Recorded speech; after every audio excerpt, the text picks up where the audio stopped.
Okay student, now I am discussing one numerical, that is example 7.15 on page number 171 of NCERT. Page number is 171. Example 7.15. A cord of negligible mass is wound around the rim of a flywheel. Students, ये flywheel एक solid disc होती है, ठीक है, of mass 20 kg and radius 20 centimeter. A steady pull of 25 Newton. यहाँ पर एक पुल लगा है 25 Newton is applied on the cord as shown in this figure. The flywheel is mounted on a horizontal axle. यानी इस तरह से ये एक्सेल है, इसके ऊपर एक फ्लाईव्हील ये ऐसे मूव कर रही है, ठीक. क्या compute the angular acceleration of the wheel. Find the work done by the pull when 2 metre of the cord is unwound. Third, find also the kinetic energy of the wheel at this point. Assume that the wheel starts from rest. Fourth, you can do by yourself. Right student? So अब example number 7.15 करने के लिए ये आपके पास एक diagram given है. This is a flywheel. This is a flywheel. Right?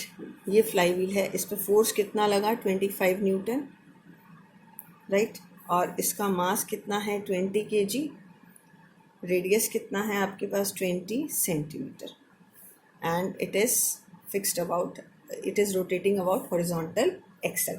अब आपको क्या कैलकुलेट करना है? First you have to calculate angular acceleration. Angular acceleration का मतलब आपको निकालना है alpha.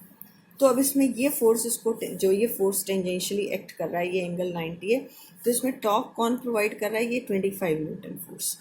Radius is 20 into 10⁻⁻² into 25. तो आपके पास टॉर्क कितना आ जाएगा? This is 500 into 10⁻⁻². This is equal to 5 newton metre. Right. अब आपको निकालना है एल्फा. तो टॉर्क इज इक्वल टू क्या होता है? आई इंटू एल्फा. सॉलिड सिलेंडर, ये आपकी डिस्क है, फ्लाईव्हील है, सॉलिड डिस्क, तो इसका मोमेंट ऑफ इनर्शिया कितना होगा? Half of mr². ये अल्फ़ा निकालना है हमने. ये 5 half of 20 into 0.20² into alpha. This is 10. ठीक. तो यहाँ से जब आप इसको अल्फ़ा कैलकुलेट करोगे ये आएगा 12.5 second inverse square. Right student? Alpha यहाँ से आप निकाल सकते हो. अब सेकेंड पार्ट था work done by the pull in unwinding through 2 metre. अब वर्क डन ये फोर्स कर रहा है, ठीक है, 2 मीटर, इसके ऊपर कोड बाउंड है, तो 2 मीटर कोड नीचे की तरफ आएगी, खुलेगी 2 मीटर कोड, और फोर्स भी डाउनवर्ड है. तो वर्क डन कितना होगा? Force into displacement. Force is 25 और displacement is 2 metre. This is equal to 50 joules. अब आता है इसका सी पार्ट. सी पार्ट में आपने क्या दिया? लेट ओमेगा भी आपको फाइंड आउट करना था. Find also the kinetic energy of the wheel eight this point. Kinetic energy of the wheel at this point means जब 2 मीटर क्या हो चुकी है? ये अनबाउंड. तो काइनेटिक एनर्जी क्या होगी? This is half of I into omega. ठीक है. आई आपको पता है half of half mr² into omega. अब ओमेगा कैसे निकाले? आप ओमेगा, क्योंकि स्ट्रिंग रेस्ट पे थी तो ओमेगा नॉट 0. अल्फ़ा आपको गिवन है, अल्फ़ा 12.5 हमने निकाल दिया है, और थीटा कितना है? 2 मीटर. थीटा आपको निकालना पड़ेगा यहाँ पे. थीटा आपकी 2 मीटर. थीटा क्या होती है? Length of arc upon radius. ठीक है.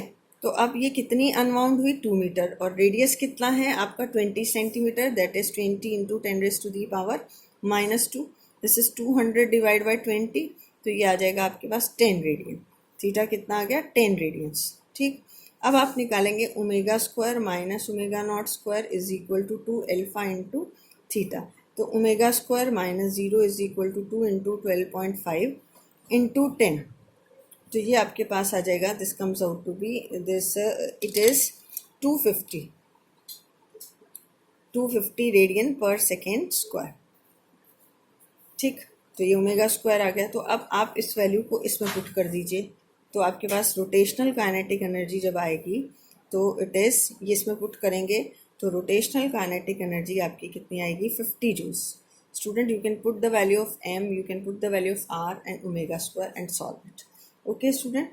Okay, in the next video, I will tell you the next question. Okay, I am discussing one more question that is also the example. That is also the example 7.16. Three bodies, a ring and a solid cylinder and a solid sphere, roll down the same inclined plane without slipping. The rolling motion they start from rest. The radii of the bodies are identical. Which of the two body reaches the ground with maximum velocity. Student, ये जो कल हमने किया था total kinetic energy इसकी क्या होती है जब एक बॉडी रोल करती है, K is equal to half of M V square into 1 + k² by R square. इस वाले फॉर्मूले में हम इसकी वैल्यू पुट करेंगे. ठीक, और कौन सी, according to this is example number This is example number 7.16, page number 175. तो आपके पास ये तीन बॉडीज हैं जो इंक्लाइंड प्लेन पे आ रही हैं. कौन कौन सी, रिंग, सॉलिड सिलेंडर और कौन सी है एक सॉलिड स्फीयर. ठीक है, अब इनकी आप कंजर्वेशन ऑफ एनर्जी निकालें तो ये total energy at this point A must be equal to the total energy at point B. और कितनी हाइट पे, ये एच हाइट पे. Total energy at point A is equal to total energy at point B. A point पे सिर्फ कितनी energy होगी, M G H, और यहाँ पर रोल करते हुए आ रहा है तो ये होगी half of M V square kinetic energy plus half of I into omega square. Right, अब आप M G H is equal to half of M V square, इसको लिख सकते हैं हाफ ऑफ आई को आप लिख सकते हैं एम इंटू के square into omega square. Right, तो अब आपके पास ये बन जाएगा. और एक मिनट और रुकिए, आप इसको लिखिए v is equal to omega into R. तो ओमेगा की वैल्यू बन जाएगी V square divide by R square. ये हमने कल किया भी था.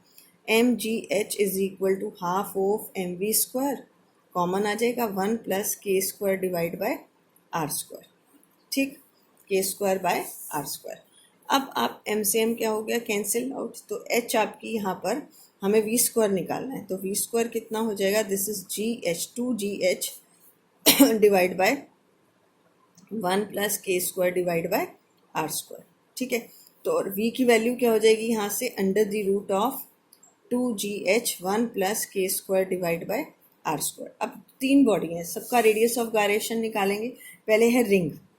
रिंग का k², रिंग का moment of inertia mk² is equal to mr². तो k² की वैल्यू क्या हो गई, r². तो आपकी वेलोसिटी आ गई under the root of 2GH 1 + r² divide by r². ये कैंसिल हो गया.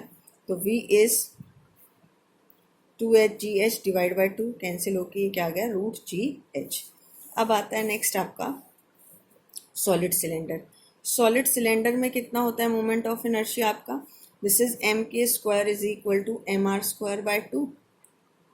ठीक, अगर आप यहाँ कैपिटल आर यूज कर रहे हैं तो कैपिटल आर ले लीजिए. ठीक है बेटा, तो mr² बाय 2, एम से एम कैंसिल, तो k² कितना आ गया, r² बाय 2. तो ये r² बाय 2 यहाँ पुट कर लेना. 2GH 1 + r² bye 2 divide by r², ये कैंसिल हो जाएगा. ठीक है, तो ये आ जाएगा आपके पास √2GH 1 + 1 बाय 2 यानी 3 बाय 2, तो ये 2 बाय 3 हो जाएगा. This is 4GH divide by 3. ये सॉलिड सिलेंडर में आ गई. अब क्या है आपका सॉलिड स्फीयर. सॉलिड स्फीयर में mk² आपका किसके इक्वल होता है, दिस इज mr 2/5 mr². ठीक, ये कैंसिल हो गया. तो k² कितना आ गया, 2/5 r². Put it in above equation, यहाँ पुट करिए. √2GH divide by 1 + 2/5 r² divide by r².